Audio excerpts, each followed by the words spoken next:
auctioneer held up an old violin, and surveying the crowd, he asked with a grin, "What am I bid for the old violin?"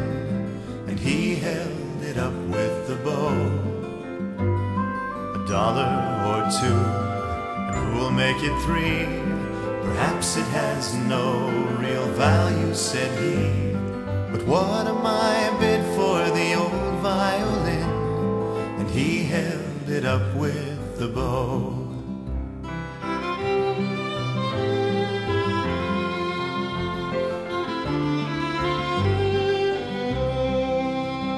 Well, no one spoke, and the auctioneer sighed and took the old fiddle to set it aside, when far in the rear there arose an old man and walked to the front of the row.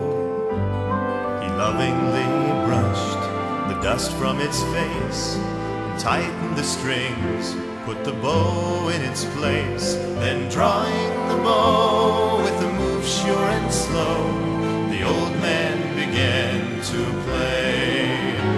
With a touch of the master's hand, the old violin sang a song from within, and the listeners began to understand the touch of the master's hand.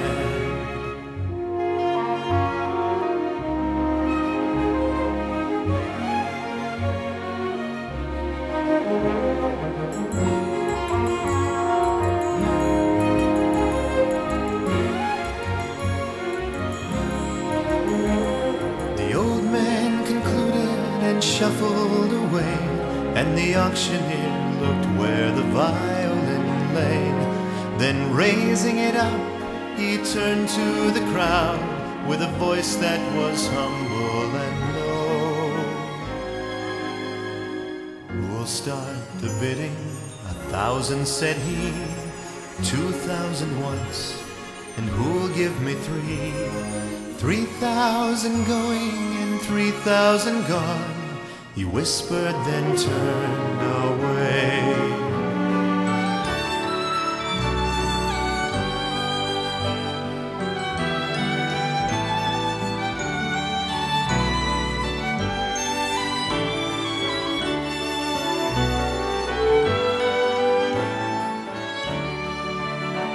Well, some in the crowd were confused and amazed.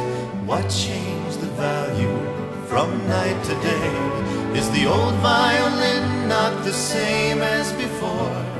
It seemed they could not understand. For many a life, scarred and battered with sin, can find a great change like the old violin. When our eyes are opened, our hearts touched from within by the touch of the master's hand.